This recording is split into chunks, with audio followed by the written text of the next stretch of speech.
You're listening to Football Friday Night on demand exclusively on 600 ESPN El Paso. Stay up to date with high school football scores, updates, and news by downloading the free 600 ESPN El Paso mobile app. And welcome into the first edition of the Football Friday Night podcast on demand. I'm your host, Adrian Broaddus. Joined with me is my co-host, Alex Nicolas.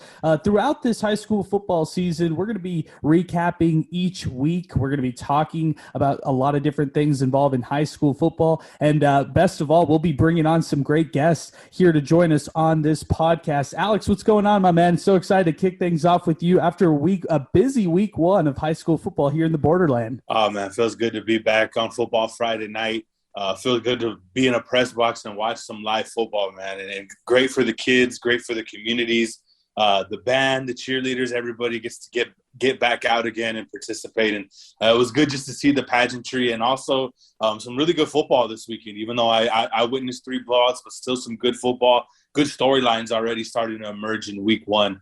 And that's what we're here for. That's what we're here to talk about. So, every week's a different challenge, but I thought this week, the fact that we didn't really have a full season per se last year, just seeing kind of everybody back, seeing fellow media people, seeing coaches again, that really made it feel like a little bit of normalcy, I guess you could say, over the past year, what we've been going through. Hey, Alex, I've known you forever. I mean, I know you're a big football guy just like me, and we just get this, I guess it's just this energy whenever high school football season comes around. I feel like it's just so fun to talk about the different storylines, to just follow the different prospects all across the city of El Paso, but just to come off last year where we really didn't have a chance to do that, where we would be questioning week after week whether there was going to be a game or which game was going to be rescheduled when. And then at times it was like, how can we fit 3 games in the span of 10 days? It was all over the place. I'm just glad that we have some normalcy, man. And for you, I'm just, honestly, I'm just really happy to be working with you again, man. This is going to be exciting. Oh, yeah, man. I mean, you had, Monday games, Tuesday games, Wednesday. I mean, who could keep up with all the cancellations? And, yeah, I mean, it's good to have some sort of normalcy, especially for the kids. They work so hard in the summer, in that weight room getting ready. The band kids work hard early, 6 a.m. If you live in one of those neighborhoods around schools, you hear them. So all that work that goes into it. And, for us to be able to be blessed to watch and talk about it, man, it is something special. It's something, my 8th year covering high school football, there is something about Texas high school football, man, when those lights go on, when that band is there and, you see all the cameras. And, for me, I'm a big, what do you do in the playoff guy, or what do you do in the playoffs guy? That's, what I always look at. So, getting week to week, starting to follow those storylines, those playoff races and, things starting, maybe not taking shape, but, you look early on in the season, you kind of see who's going to be there, from all that preseason hype. And I think that's what's exciting for us is to kind of see those storylines develop that, even we create in the media just because we've been around and kind of know these teams pretty well. Well, let's kick it off right. Let's get into this week one and recap what happened this past week in high school football across El Paso. We'll kick things off Thursday. It was out at Austin High School. You were there taking stats. I was on the sidelines taking some photos. It was Andrus Chapin. In that game, the Golden Eagles really overpowered the Huskies on the ground, and I loved the different weapons that they flashed at us. What was your big takeaway from that one, Alex, just getting to watch the Andrus Golden Eagles for the first time? Their physicality, I mean, it really, really stood out to me. I think that was really a key opener in that game. Andrus will tell you they started slow. Chapin will tell you that they were in that game early. I think it was a combination of both. I think Chapin showing that, they're going to have some weapons this year to compete in their district. But really Andrus' physicality up front, particularly their front 3 on defense. They run an odd front with those 3 down linemen. And, looking at those nose tackles in there, Rene Hernandez, Daniel Sanchez, those guys really, really got after it. And really the big play in that game that opened it up was a big block that sprung Jeremiah Cooper for a 60-yarder, and then Malachi Doe punches it in a couple plays later from 4 yards out. And I thought just their physicality and the way that they played at the point of attack really separated that talent gap that's already going to be there for Andrus from most teams in their district, and add that extra physical element that, talking with Coach Chris Taylor, and by the way, his first career win as the actual Andrus head coach, come to find out he's was an interim head coach during the Coach Brown days. So he's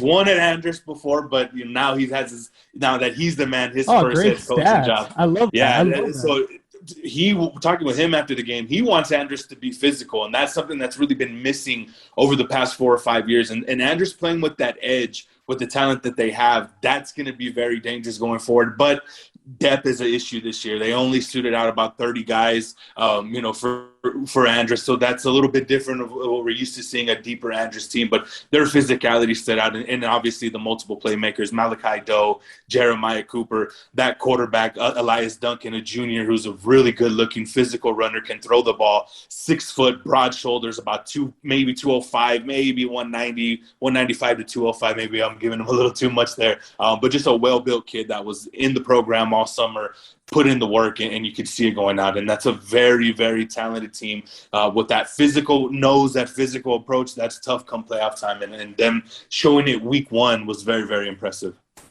Can you elaborate a little bit more on Jeremiah Cooper? The offseason that he had was so special, the different schools and colleges, that he had a chance to go out and travel to. Then he chooses Iowa State. Well, in the first game, he looked as explosive as advertised. He looked like he was ready to get back on the gridiron and really help out Andress in a big way. I feel like he's going to play with a lot of momentum this year for all the accolades that he's received over the offseason, the attention that he gained as well. I really liked what we saw from Jeremiah Cooper in week 1. Yeah, you could tell he's ready for the season. That first half, Andress built a pretty sizable lead. And then first series of the second half, they go Wildcat with Cooper, really just trying to kind of slay the dragon and then put, whatever acronym you want to use for, putting it on him towards the end. And Cooper, in 6-7 straight runs, they started off with a little tempo, and Cooper's just zigzagging. He's running through these gaps. He's making guys miss. The game is so slow to him. That's just how talented he is. He's moving so quick, but in his mind, everything is just slowed down to him. You talk about his experience, over the summer with his recruitment, looking at his experience playing since a freshman. He's just on a different level athletically against the teams that he's going to face this year, at least in town. And that right there just really showed where he's at. And, an easy drive coming out of the second half for Andress. And that right there showed me of how ready this kid is for this season. He just makes it look so easy, so effortless. And really he's listed as a defensive back at Iowa State, but they can put him at on either side of the ball, and of course in the return game and special teams that I would think that they would use him in that area. But you still got hopefully 15 more games to go. We're talking about Andress going to a state title game, but he's just so talented, man. He's special, one of the more special kids that I've seen, and also finding out that he has another little brother now. This is the Tristan Cooper started this Cooper run, and obviously his father's a great athlete as well. But there's another Cooper that's in 7th grade that's supposed to be better than Tristan and Jeremiah. So we still got more Coopers to watch out for as their recruitment expands too. So just a very talented family through and through. And can't forget about the other sister, Hannah Cooper, who's a hooper herself. She went also to play college ball as well. So a very talented family there in the Northeast. It reminds me of the Romney family, just the northeast version of that. I mean, you kind of look at Baylor Romney, Gunnar Romney, and Tate Romney, and what they've been able to do. I love that brotherhood connection right there. Great, and I'm so happy that you mentioned that, Alex. Moving along to some of the other Thursday night games, Bel Air didn't allow a Socorro touchdown until the fourth quarter. One of the big players on defense for the Highlanders was Zach Martinez. He had a fumble recovery, had an interception as well for Bel Air. They, Socorro, they've struggled early on into this season, with head coach Tony Hensley. I'm not too sure what we're going to expect what we should expect from the Bulldogs this season. And for Bel Air, do you take anything into consideration, the fact that they only scored 21 points against Socorro there, Alex? Yeah, that's surprising. But again, what I keep harping on or looking at Bel Air is they're replacing a 3-year starter at quarterback with Adrian Parsons, who graduated. They're trying to figure things out. Now, they have some weapons around them. I know they return, I believe his name's Fernie Aguilar, 3-year starter, should be a factor in there. And, you're looking at Socorro, what they're what seems like with their mistakes were just basic, lining up, those basic stuff that really has to get cleaned up. There's some size, there's some speed there with Socorro. So it is looking at Bel Air is a little bit impressive as far as how they're able to kind of contain that despite Socorro's self-implosions, I guess you can say, in that game. But it just shows that Bel Air is going to be tough, whether they're scoring points or, defense hasn't been their strength over the past 3 or 4 years. That's been really something that you look at Bel Air and they've really struggled on the defensive side. So, still the jury's a little bit out on how to take this game away or take away from this game about Bel Air. But I think, you point out something that, that's pretty evident. They only scored 21 points when, you look at the past couple of years with that hurry up offense that they run, that spread system that Coach Eric Scoggin has implemented there. That is a little bit worrisome, but again, still got to see a couple more games to see what Bel Air truly is. How about that Irvin 49-27 victory against Hanks? I mean, I know Joe Urias, he has took the Rockets to the playoffs in 2 of the last 3 years. John Knutson was the leader actually for Irvin in this game, 232 passing yards and 4 passing touchdowns, along with 3 rushing touchdowns. A pretty impressive performance by Irvin early on into the season as they pretty much dominate Hanks in that first opener. Experience always wins early on in the season. And, like you said, Nustin, he's a guy that's been around, getting off to that great start. And this is an Irvin program under Coach Urias that's, starting to expect to win games like this. And maybe it's a surprise to people on the outside. But, this is what happens when you have that experience and when you've built that sort of culture like Coach Urias has. So, seeing that, I expected Irvin to win in that game, but for them to go away to win as handily as they did and to put up that production, shows that they're really a true contender in that district. And then you look at the Hanks side of it, they're trying to rebuild from, what I heard last year. What I'm hearing is that Hanks' senior class totally opt out of the whole, or their junior class, or one of their classes that's supposed to be there this year. A majority of their players have opted out and didn't return, whether it was their senior class or their junior class last year. So they're missing a lot of pieces. Coach Blair is dealing with a lot of youth there. So you're looking at experience versus youth, and that's an expected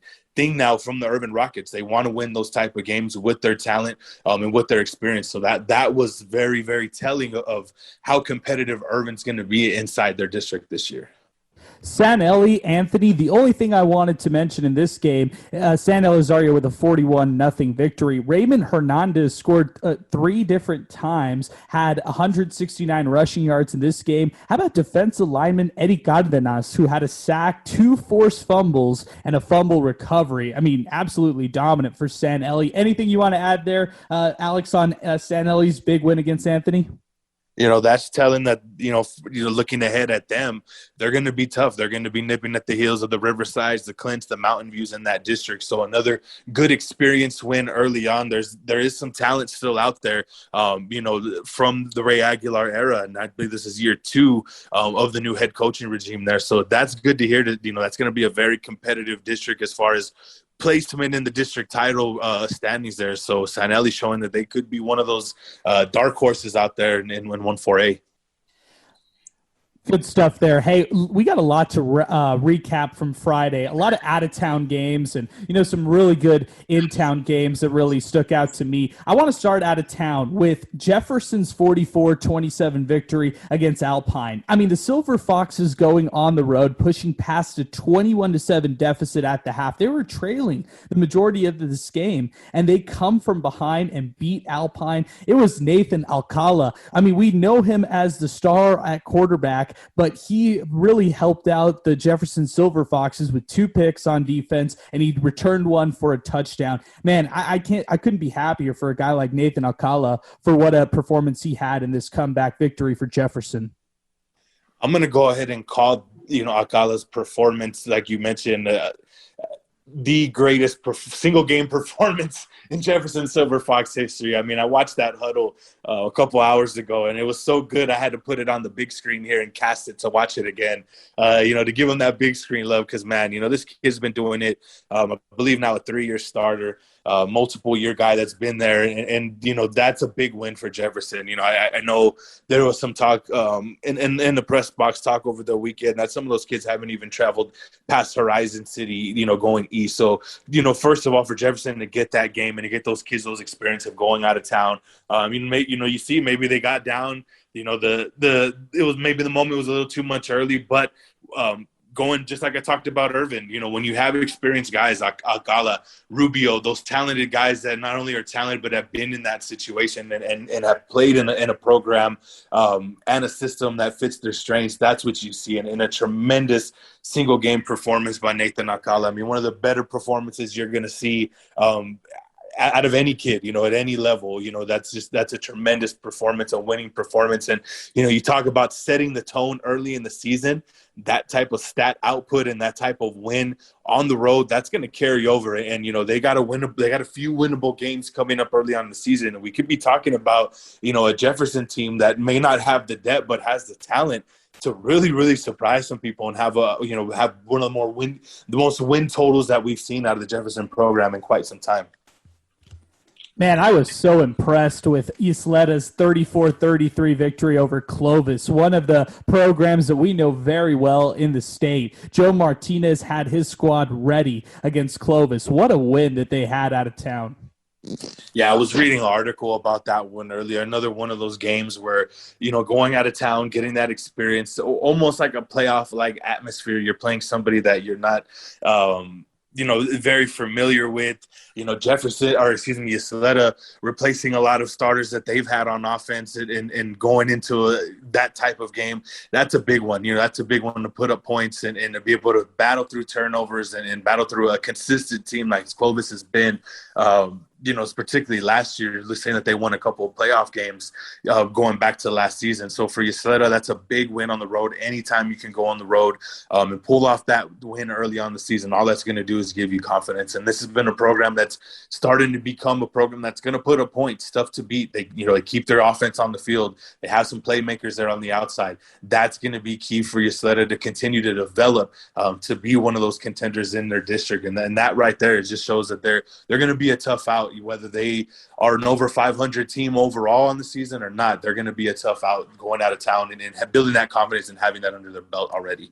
So in the media kind of landscape, we often talk about just the different players that, across college, high school football. We talk about the different storylines of the upcoming weeks. One of the quiet storylines that I heard going into this Friday was, hey, be careful with Horizon Austin. The Scorpions are coming back. Jacob Kihas is ready to go. And, upset alert, Horizon really wants to take out Austin early into this season. Well, the Panthers responded very, very nicely with a 32-14 victory over Horizon in that opener. It just seems like Austin, while they don't have those stars that they've had in years past, the Witterstodders, the Will Rodriguez's of years past, they have a squad that really, kind of plays together as a team. They're going to beat you with their physicality. I kind of like that. I really like that victory that they had against Horizon, kind of silencing everybody who was thinking that Horizon may upset Austin. To me, that speaks volumes into the program that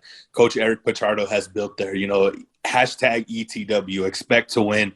That's instilled in that program. He's injected that into that program. And, you're talking about programs that don't rebuild, they just reload. I think we're starting to see that. We're starting to see that trend with Eric Pichardo and Jaden Wilson, 117 rushing yards, 3 teeters on the ground. Could be a star in the making. Let's see how consistent he can keep that. But that's good to see that Austin has a runner behind that offense that they run. That's run heavy. That trap offense that they try to get you in between the tackles and basically make you out physical them. And it's hard to do that. Some teams, are so trained to stop the spread and, all these 3-4 defenses that we were seeing out there and those odd fronts and the 3-3-5s. Austin has that different style, and to have a special runner like Jaden Wilson going for 117 and 3 touchdowns, that's going to make them even more dangerous. But, what Coach Pichardo's built, that toughness on both sides of the ball, playing sound, playing smart, that's what I expect out of Austin's teams. And like you mentioned, Horizon, they aren't, this is a really good and experienced Horizon team. So, I know they have some talent out there with Ernie Garcia and Cuijas. They have a couple receivers as well. But, for them, trying to figure it out and to keep up in that tough district that they're in too. But it says volumes of what Coach Pichardo has been building. And it looks like, like I mentioned, it's not rebuilding anymore for Austin. When they lose guys like you mentioned, it's just retooling, knowing what to do. And ETW, baby, shout out to the Panthers. Let's go out to Midland, Odessa. These two out-of-town games are real interesting for me. Midland beat Montwood 48-24. It looked like the Rams were really hanging in there with the Bulldogs and then just could not push past them in the second half. Midland was able to come back and really beat the Montwood Rams in this game handily. And then, speaking of off to a good start, how about Pebble Hills, who really hung in there nicely against Permian? I believe they led at one point 15-7. Correct me if I'm wrong there, Alex. And Permian comes out with the 26-15 victory over Pebble Hills in this one. What were your takeaways from these two games? Both games kind of went the same early on. It was turnovers that helped the El Paso teams sort of jump out to those early leads, and then it was turnovers late in the game that really sort of killed that momentum. And, looking at Montwood, they struggled to move the ball throughout that game. I know they were out without their top receiver, Yamil Oaxaca, who there were some COVID protocols surrounding his absence on Friday. And, Kevin Melendez was with a bunch of other new receivers that he was trying to get something going. They only had 8 first downs. They really didn't move the ball well. So, Montwood was playing sort of left-handed in the sense against a really good a Midland team that has a new coach, and they really figured it out on the ground. They ran for over 300 on Montwood. So that's something to keep an eye on. Pebble Hills, same deal. They were in that game due to their ability to turn over, to recover 3 fumbles in that game. But, they threw 3 interceptions themselves, with that 2-quarterback system. So, but for them to be able to hang in that game and stay tough with their defense, that shows, maybe Pebble Hills has a little bit of something on the defensive side, and they've been known as a program to put up points and yards, something they didn't really do against Permian. So, turnovers, that's always going to hurt, but to have those games against teams that you could see in the playoffs and to be able to get that out of the way in 0 week compared to the by-district round, I think that's good game film for both of those coaching staffs to review and have in their back pocket as the season goes on. The Franklin Cougars never shy away from tough competition in their non-district schedules. This year is no different. They lost 35-32 against Rio Rancho Cleveland. In this game, there was a lightning delay. The Cougars, they didn't finish this game until closer to midnight. And what an offseason it really has been for Franklin, who is dealing without their head coach and Darren Walker, who is on a leave of absence. Alex, and then also, they're without their star running back in Stephen Powers. So, Alex, it just seems like right now there's just a lot of adversity that the Franklin Cougars are facing early on. Maybe not just on the field, but also internally, just kind of dealing with everything going on. Yeah, and credit to Coach McWhorter and the boys for fighting back. Dealing with all that they dealt with and waiting around for seemed like that was maybe about 6-7 o'clock our time, and they didn't get going to about 9 o'clock our time. Once again going through the delay, and credit to that staff and those kids for continuing to fight back. You could just pack it in at that point and say, you know what, we're already getting beat. I think it was 21-6. I think when it started, and their ability to fight back and show that they have a couple of playmakers that are good, that they're going to be a factor in 1-6A. So going through that adversity and this Franklin program, you go back to the past couple of years, they've dealt with injuries, they've lost guys, they've had some tough things go wrong off the field as well for them. And this is something that this program has really overcome and been a consistent playoff team. And I think we're still going to see that. They showed the playmakers. They got off to a rough start, weather and all, but I still think they're going to be a contender like they always are in District 1-6A. And a couple playmakers once they get Powers back. McWhorter's son, I heard he made a couple of big plays. Cameron Burr's a very experienced quarterback, been there the past couple of years. They're going to be a factor, and hopefully that everything goes well with Coach Walker. I know he was my PE coach back in the day here, so shout out to Walk. He means a lot to people out here in the Northeast, even though he's been out there at Franklin for a while. But whatever Coach Walker is going through, man, nothing but love out there to the Walker family. Yeah, I totally echo those sentiments. Darren Walker, great person, a legend really here in El Paso for high school football and everything he's done in athletics. So I'm really happy that you mentioned that too, Alex. Let's talk about the doubleheader that you covered out at the SAC first with Midland Christian handling America's pretty favorably in that first game, and then Eastlake hanging 14 points against El Dorado, beating them 48-14 in that second game of the doubleheader. Yeah, Midland Christian was a very physical team, and Americans didn't help themselves. 2 turnovers in that first half. When they were the last 4 minutes of the game, they had 2 red zone trips down 21-7, and they turned the ball over twice. And then the second half, they turned it over on 3 straight possessions. And kind of the theme of week 1 that I always look at in high school football, and I've said it a couple of times, where you look at experience versus inexperience, and that was a Midland Christian team that had a 3-year starter. They were a state semifinalist last year. Most of their guys are back. Then you look at America's, where America's lost 42 lettermen from last year, and they're ushering in a brand new quarterback, a brand new running back. By the way, we have another Drennan, Cesar Drennan, in the line of the Drennan family from America. So we talked about legacy earlier. He looked pretty good out there. They got to figure out some things on the offensive line and really figure out how they're going to roll with this offense. But, I think that's what Patrick Melton has done over the past couple of years is, sees what he has on offense, has a scheme, and he's able to sort of tailor to that. But defensively too, they lost a lot of pieces. So, they're really rebuilding as far as what they have. I know they're a young team, losing 42 lettermen. Of course, that's going to take a big chunk out of any program. But, they're off to that slow start, just trying to figure things out. And then, you look at that that Eastlake El Dorado game, and man, Eastlake looks very, very good.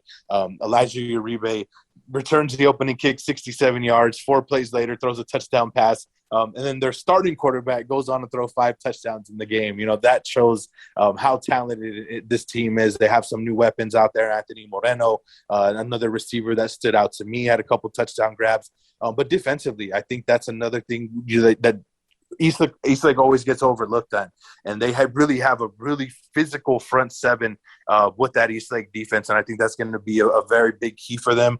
They also have a very talented safety that got a pick. He's an experienced guy out there. So, Eastlake, Gio Monades is the defensive tackle that I wanted to mention.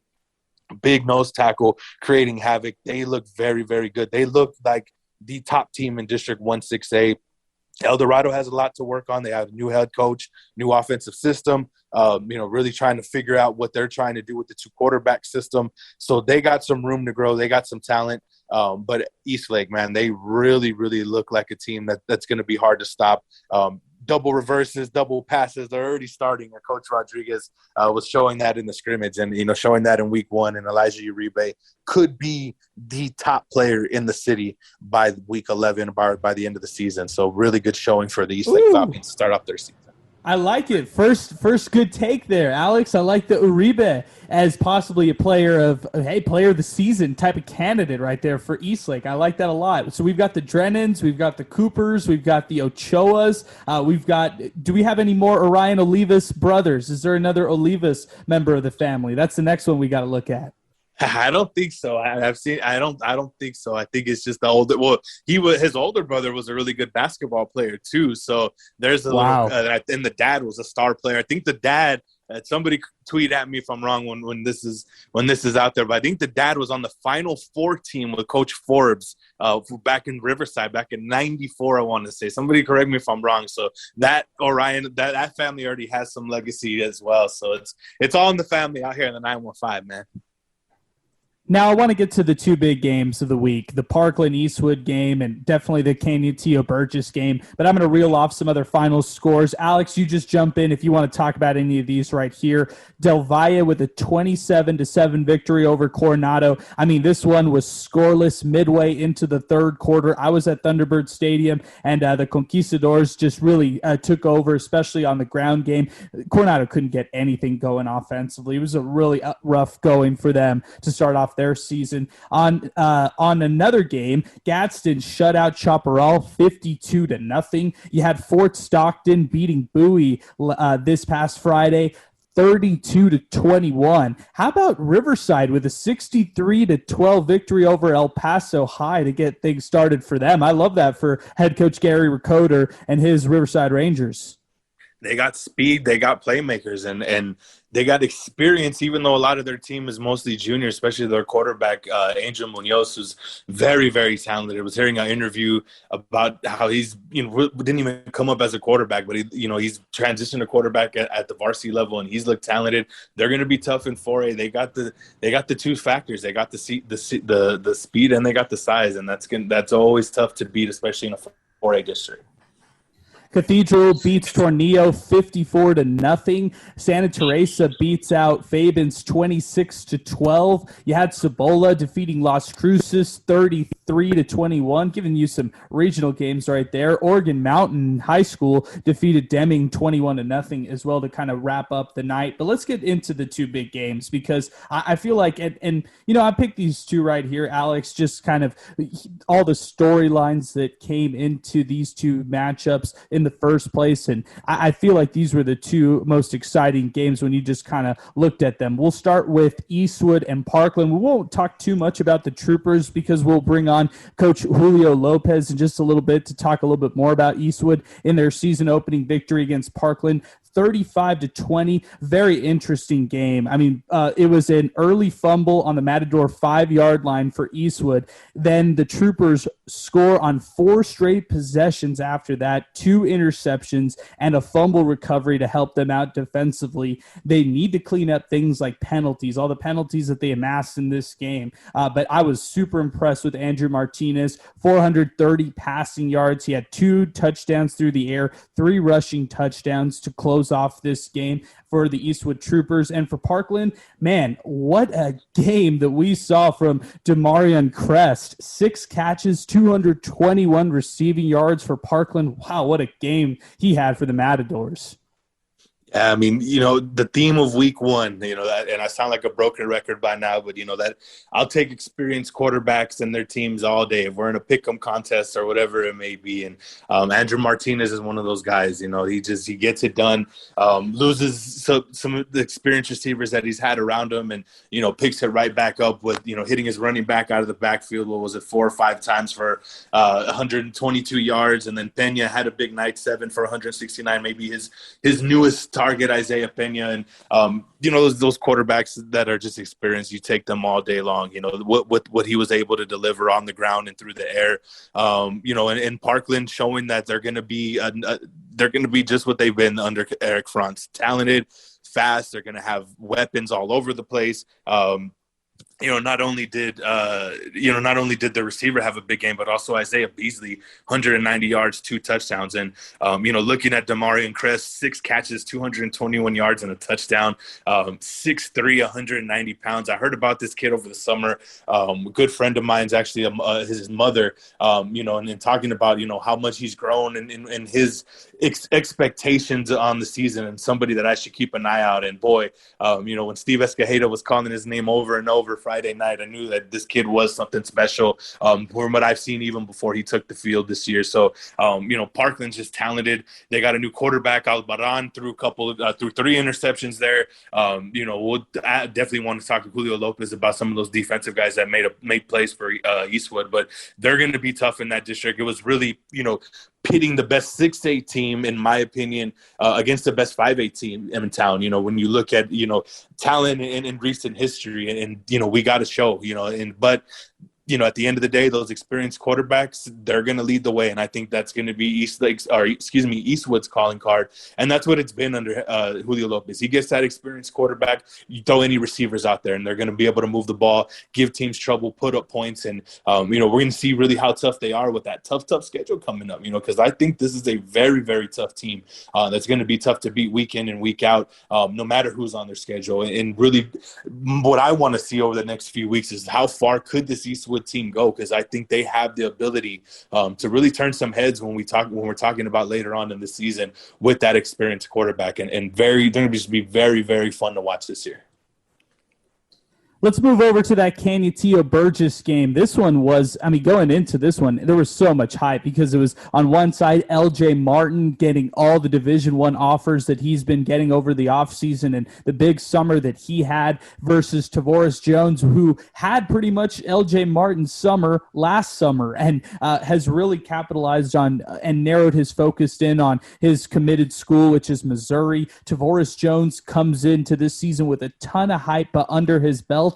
Yet in this first game, he struggled mightily against the stifling Canutillo defense. They got things started with an interception by Edward Carrillo. It led to quarterback Devin Granados, who, you know this guy, Alex. We've heard about this guy for a long time, and we've watched him play for the Eagles for years now. He had a 20-yard rushing touchdown. LJ Martin capped, a rush, and then LJ Martin capped off a 1-yard rushing touchdown. Granados then turns around 2 drives later, has an 81-yard drive late in the first quarter, and then scores on a 19-yard rushing touchdown. The defense forces a safety early into this one, and it was really Andrew Rutledge, quarterback for the Burgess Mustangs, along with wide receiver Sean Street. Those were the two that really helped Burgess get back into this game. Tavoris Jones, the running back, was held in check by that Canutillo defense. Street blocked a punt. He helped turn things around in this one. He had 2 touchdowns to cut the lead to 29-22. Burgess couldn't capitalize on a 4th and 4 at the Burgess 34, at the Canutillo 34, and that was pretty much how this one wrapped up. Canutillo was able to just down it and wind down the clock. They win 29-22. Great game. It looked like it had blowout potential, but Burgess came back in the second half. What really surprised me and the theme of I guess my talking point of this podcast has been experience. But when you look at Canutillo's defense, there isn't very much experience returning this year. There was only 4 starters coming back, and you have an experienced guy like Tavoris Jones who really has done it all his whole career, whether it's been at running back, whether it's been catching the ball, even a little bit of quarterback he can throw. That's what's impressive to me is how Coach Brooks, how he prepared his team to shut down, obviously one of the best weapons in town in Tavoris Jones, according to Rivals, according to 24/7 Sports. So that's impressive to me. Coach Brooks continuing to just rebuild, retool on defense, and bring those tough smash mouth type defenses. Then to have some playmakers like LJ Martin, 160 yards and a couple of touchdowns. That's all, looking at revisiting our conversation about Austin, and what Coach Pichardo's building, this is what Canutillo does. They're going to play tough defense. They're going to run the ball. And if they have playmakers, like an LJ Martin, like the quarterback that you mentioned, Devin Granados, that's what's going to make this team even tougher. Now, one thing that I did hear Coach Brooks talk about is they had 3 tough injuries, 1 to a star, 2 starters, I believe, on defense. So depth has always been a concern for Canutillo. That's something going forward that may be a concern. But, to have just 4 starters back on defense and to hold the best runner in the city under 60 yards rushing, when pretty much this offense is going to be tailored around Tavoris Jones. But same thing with Burgess as far as rebuilding. They have some new tools around their offense too, a new quarterback that they're trying to implement that, Andy Rutledge threw 3 touchdowns. So, as the game went on, Burgess is starting to figure it out, just like Coach Neil Rutledge has done at Burgess. He's been able to figure it out, whether they start slow or whatever it is. They're going to be just fine. But Canutillo's defense was very, very impressive, especially with 8 new players. You assume those are underclassmen. Of course, we'll learn as we go on throughout the season, but very, very impressive start defensively. And from a X's and O's standpoint of Canutillo being ready to keep Tavoris Jones in a box. Well, that does it for our weekly recap segment. We're going to take a break. Then we're going to visit with Eastwood football head coach Julio Lopez in just a little bit as we continue here on the Football Friday Night podcast.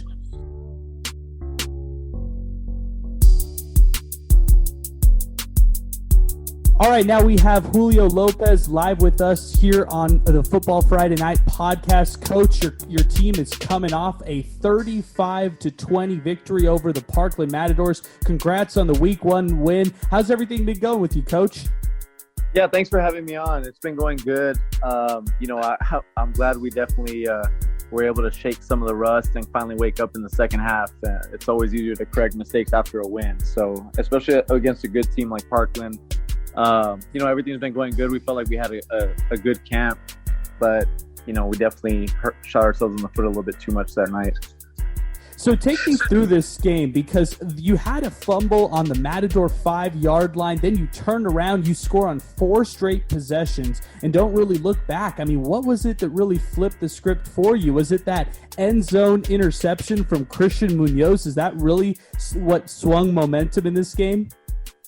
Yeah, you know what? One of the concerns I had with not scrimmaging, I mean, and we made that choice. So we made the choice not to scrimmage. We felt like we had a veteran group that didn't necessarily need the scrimmage coming in. We didn't do it last year, and we came out looking sharp in week 1. So we felt like we can get away with it again this year. I got to be honest, I think it kind of backfired on us a little bit, because that first half, the things that we saw were kind of all things that you would probably typically see in a scrimmage. I mean, just costly penalties at the wrong time. We had the big fumble where Sammy breaks a huge run after the catch, gets down to the 5, gets hit from behind, and the ball pops out on the first drive of the game. We missed some throws that we shouldn't have. It was just, like I said, that first half was just kind of what I think we would have seen in a scrimmage as far as working the kinks out. But we got in at halftime. We never panicked. We knew that we had the firepower to certainly overcome a 7-point game. And yeah, I would say Christian's interception off that first drive, they're driving down, they're inside, I believe, the 25 or the 20. And, Christian made a great break on the ball, picked it off. And, we never looked back after that. I think we scored 4 straight times after that. 3 of them were off turnovers. So you just felt the momentum completely shift our way. And then again, we were just really happy to come out with a good win against a good football team. And how experience sort of is infectious in terms of winning early on in the season. How much do you credit Andrew's experience for really getting you going and his momentum and his playmaking ability, and also some of the emotion that he was showing to kind of get the guys going? How big is that for you early on in the season? To have that sort of in your back pocket, that's something that you really just can't coach, that you have that experience there on the field for you. Yeah, you know what? Definitely with Andrew behind center, it feels like I have a 10-year NFL vet at quarterback. He came in 2 years ago, did a great job replacing Chris.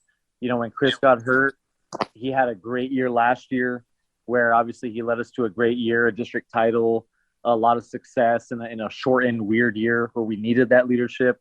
And then this year, I've just seen his maturity level just increase exponentially. I mean, he's just such a calm, cool, collected guy. To be honest, all the passion that you saw Friday night is kind of not him, because he's typically a really quiet leader, kind of just he doesn't show a ton of emotion on Friday night. So I was actually, for all of us, we were really happy to finally kind of see that, because I felt like, we needed that, especially at those moments in the game. So, having a guy like that, having guys like Isaiah Pena, who is, I know we talk a lot about the performance that obviously, Parkland had at the wideout position with us being mossed every other third down, basically. But, Isaiah Pena is as good as they get.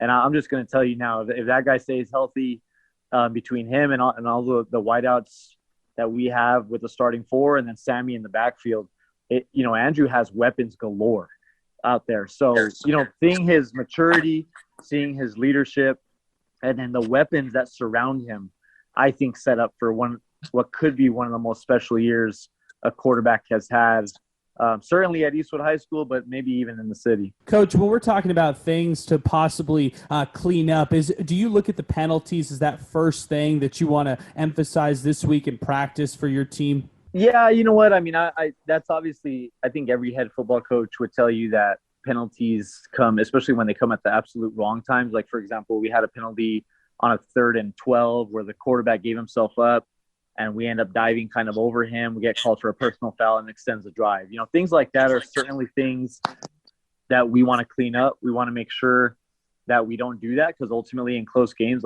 those could be the difference between a win or a loss. I would say for me, what I just want to see cleaned up was some of the moments where we didn't capitalize. Sammy's big run down to that first drive, we punched that in at 7-0 right off the bat in the first 3 minutes. That's something we got to clean up. We had a 3rd down going the other way in the second quarter. chance to, I think at that point, to go up 14-7. We missed a wide open Isaiah Peña in the corner of the end zone, and we didn't capitalize. Then we missed the field goal.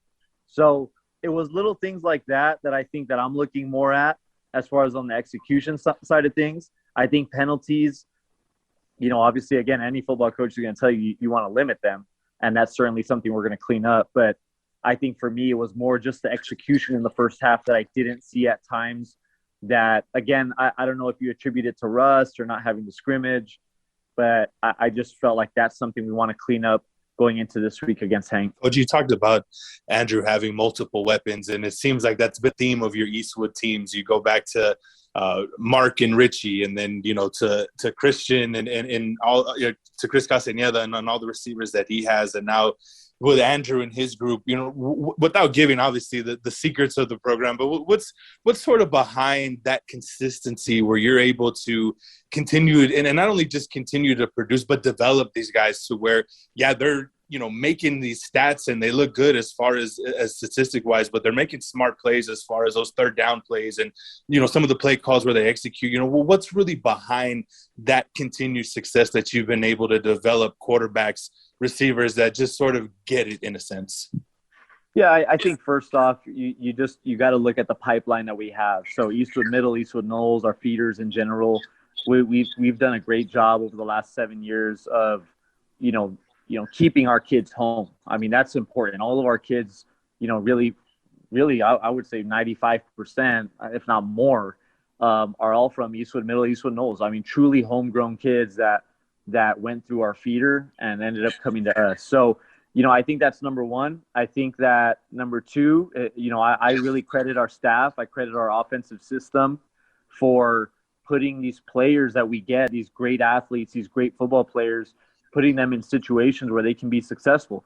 I would argue that our quarterbacks have as much power over decision-making than any quarterback in the city for sure, and maybe some even across the state. With all of our RPOs and the way we run our offense, we never handcuff our quarterback. We truly make it their decision. Every play, if you look at our film, Andrew has about 3 or 4 options that he is going to make that choice. And it's a run play, it's a bubble screen out wide, it's a hitch route, it's a slants, behind a run play. I mean, there's a lot of different things that we put in the quarterback's lap, and we've done a great job of preparing the quarterbacks to make those decisions.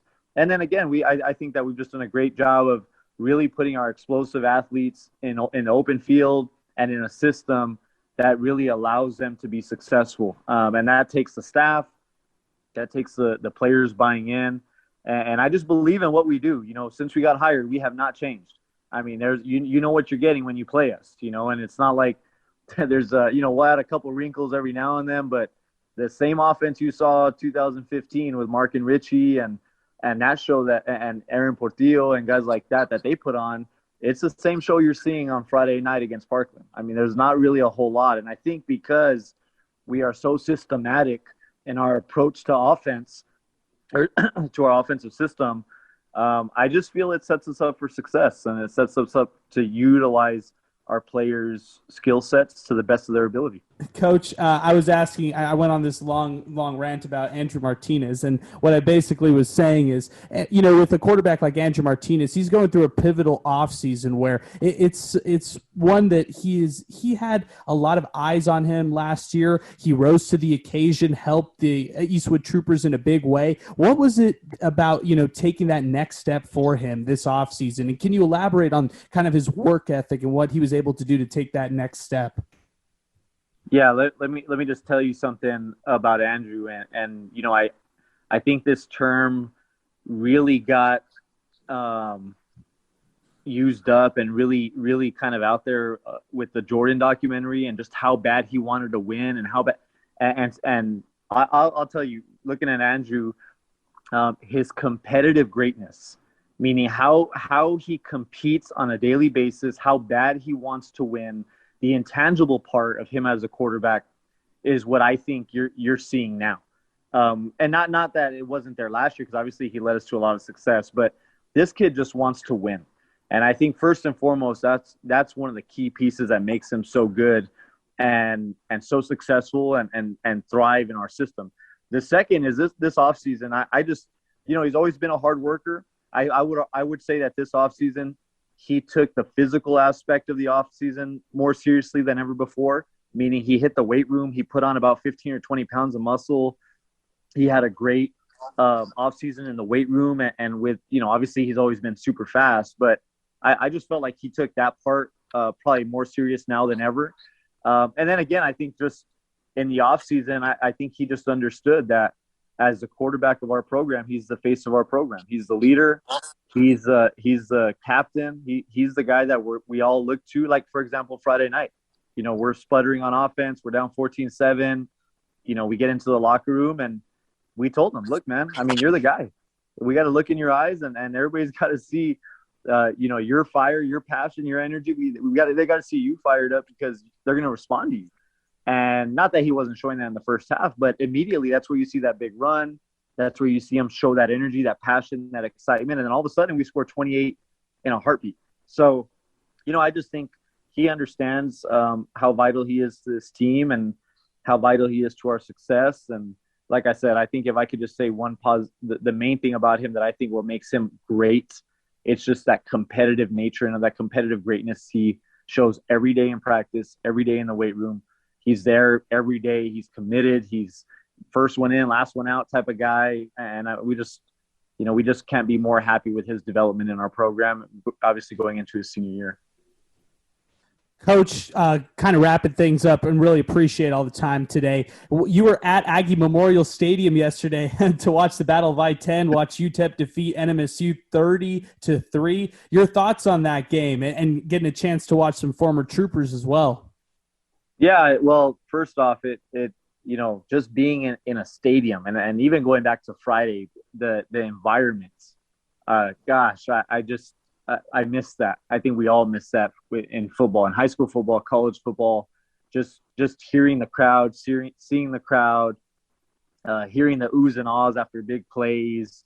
I mean, I miss that. So, Saturday, yeah, we took the family out there. It was nice to, obviously it's been a while. Well, I wouldn't say it's been a while, but there hasn't been a lot of times over the last, few years that we've been able to really go into the fourth quarter knowing UTEP was going to win and dominate the way, they kind of should. But no, it was good to see Joe Immediato out there. Big Joe was our tackle last year. He suited up on the sidelines. I believe he's going to redshirt this year, but he was over there on the UTEP sideline. David Ash on the NMSU sideline. It's a lot of fun to see those guys out there thriving and doing their thing. And then again, to see UTEP come out on top was just a good feeling to cap the football weekend. And, again, the sense of normalcy with being in a stadium again and going to a college football game with my family. I think that's what I miss more than anything else. Hey, Coach, really appreciate all the time again, and love always talking some football with you. Good luck to you and the Eastwood Troopers, who are 1-0 on the season as they take on Hanks this upcoming Friday, 7 o'clock kickoff for that game. Coach, really appreciate it again. Yeah, love getting on with you guys, and thanks for having me on.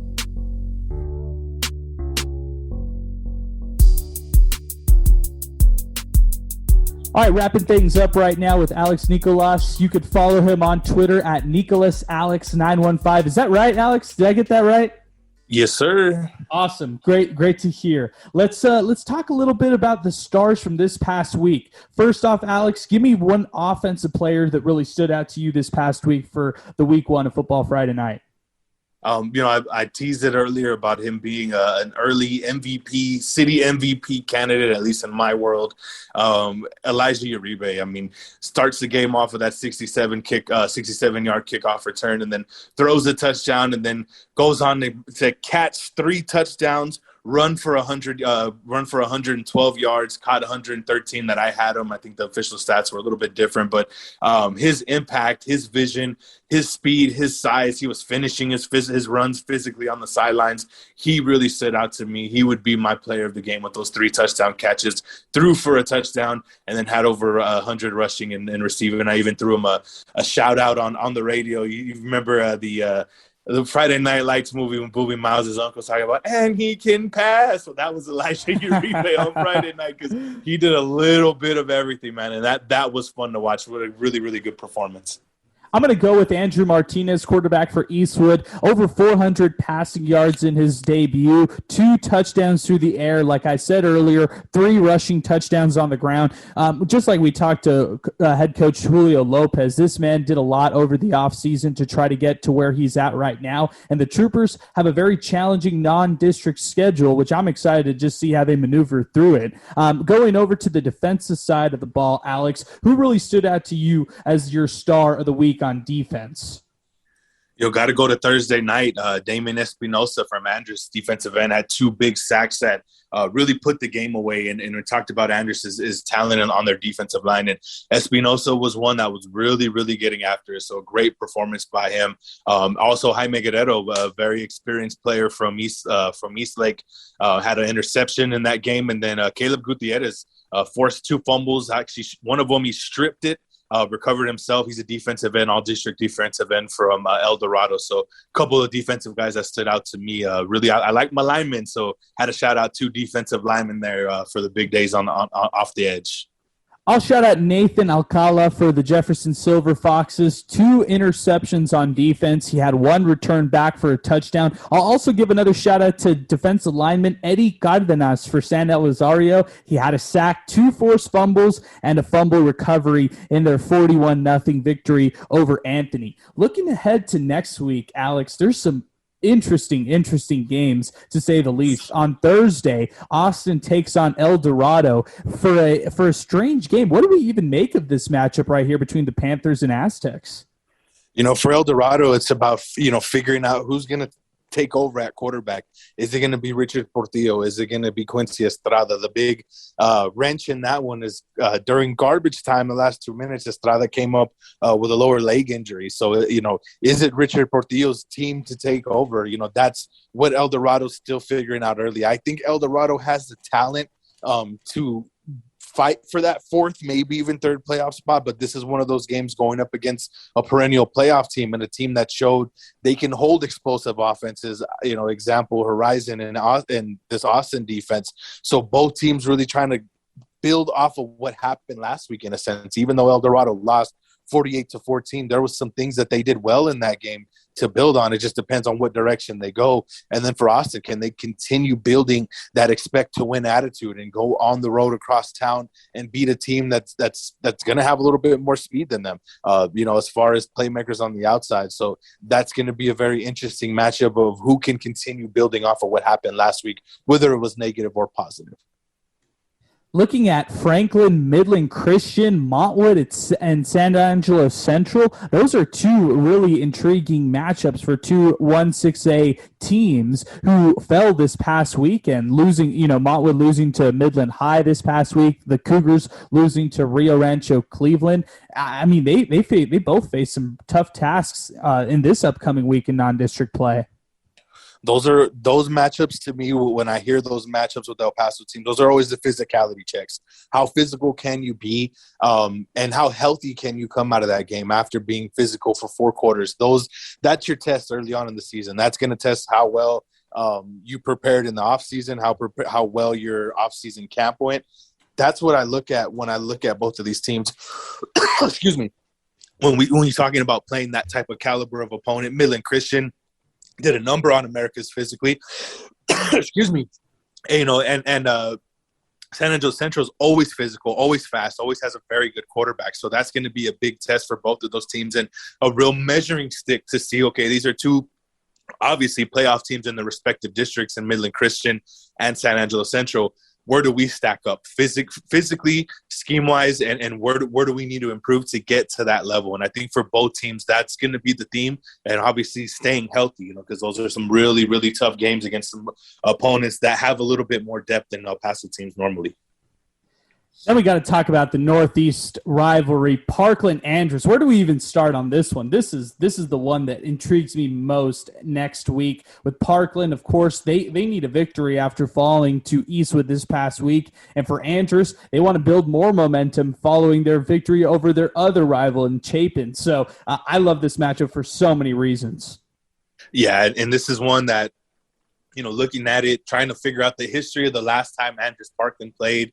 I think you got to go back to somewhere in the mid to late 90s. So it's been quite a while since these two have faced off. I know this is something that Coach Eric Franz wants to keep going. He wants to have, Parkland playing the Irvins and the Andresses and the Chapins every year. These are two playoff teams. These are two of the best teams from District 1-5A D2, District 2-5A D2 over the past 4 to 5 seasons. And they finally get to meet. These kids the school is, maybe less than 2 miles away from each other. Coach Franz was a defensive line coach under Alan Sepkowitz back in the early 2000s. He was actually my defensive line coach at Andress. Helped win some district titles there, won some by-district titles. So there's history there between Andress and Parkland. So, and not to mention the talent, on both sides. Parkland's very, very young, but clearly they gave Eastwood a very, very good Eastwood team that is a run for their money. And we talked about Andress, as talented as they are, what they did against Chapin. The key is going to be depth. Which team's depth is going to step up? Obviously, the playmakers are going to have their say. Your Damarian Crest, your Isaiah Beasley's, your Malachi Doe's, your Jeremiah Cooper's. Who else is going to step up? I think that's going to be big early on the season for both coaches to find that third, fourth playmaker, whether it's on offense or defense. So this game, whether win or loss, it's going to help either team, heading into a district title chase and a playoff run. But man, it's just going to be fun to watch all that speed on the talent, all that speed and talent on the field. And then that little edge, that little rivalry, we want to beat those guys across McCombs. I'm an Andress guy. So, I love you, Coach Franz, but hey, man, we want to have a little bragging rights. It's been a while since Andress and Parkland played. And, I really hope that it becomes a yearly, budding rivalry or rekindling of a rivalry that, pits, the top 5A programs in El Paso. So is it a rivalry? I mean, are you pushing back a little bit saying that, hey, it's not a traditional rivalry, but just because of, it's the proximity of the two schools, just how pretty much everybody knows everybody at both schools, is that what makes this a rivalry? I mean, what would you do? How would you define this matchup? Yeah, I think so for sure. From a traditional standpoint, it's not, Parkland Irvin, Andress Chapin, some things that we see every year. But, these teams have seen each other in the standings. They've seen their stats. They've seen their recruits go one way, the other recruit go the other way, or cross paths, whatever it may be. I mean, you're looking at Hatib Lyles at Parkland and Dion Franklin's at UTEP now, or Dion Hankins, at UTEP. So, that's what I look at. These schools know that they've had talent. They've known they're right across the street. They just haven't faced each other. So while it may not have a traditional rivalry on paper, I guarantee you those stands are going to be crazy, man. And I will be out of town next week, so it sucks that I can't be in that atmosphere. But man, it's like the kids say, it's going to be turned up in the 7-9-2-4 next Friday. Canutillo Eastlake, that's the other game I want to highlight for this upcoming week. Man, I was so excited for this one. From what you saw from Eastlake, from what we heard about Canutillo in that Burgess game, LJ Martin is going to be the key for Canutillo, along with that defense coming back, being consistent, and showing up for a second week in a row. Is that too much of a task for the Eagles against a very, very talented Eastlake team? Well, their depth's going to be tested. I think we will find that out. Eastlake is a very, very good 6A team. Like I mentioned, there's right now, in my opinion, you have 1A and 1B and 1 6A, and that's Eastwood and Eastlake, and you can put them either or. They're still, they're both the top teams. And then with that depth that they have and the talent that Eastlake has for Canutillo, that's going to be a key. Can they keep up with the speed? Do they have enough depth to hang with them? How many plays can LJ Martin make? That's really going to be another question as well. Can they keep up if this turns into a shootout? Is this a game where Canutillo can keep up with them? Very good litmus test for Canutillo, because they're going to face a team with the same sort of schematic talent, if you will, like a Parkland, maybe even like a Ysleta to a certain standpoint, with the way that Eastlake runs that spread offense. So a very good measurement game, a very good game that Coach that Coach Brooks picked up. I know they were sort of district rivals building there over the past couple years when Eastlake was in 5A. And Eastlake was in that 5A district with Del Valle and Canutillo. So, these coaches know a little bit about each other. It's not so much a foreign matchup. So it's just, to me, it's going to come down to depth and execution. And Eastlake was very good at execution last week, and so was Canutillo. So, this is going to be an ultimate chess match type of game, I think, especially if it's close in the fourth quarter.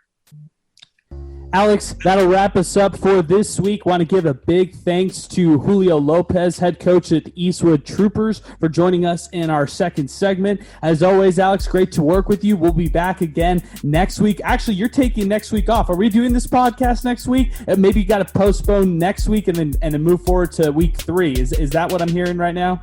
Yes, sir. Yeah, well, we should pick it up after week 3. We'll have plenty to talk about then. Perfect. More matchups start to come about. Sounds good to me, Alex. As always, appreciate the work. Great stuff as always, and we'll talk to you again in 2 weeks, all right? All right, sounds good, Adrian.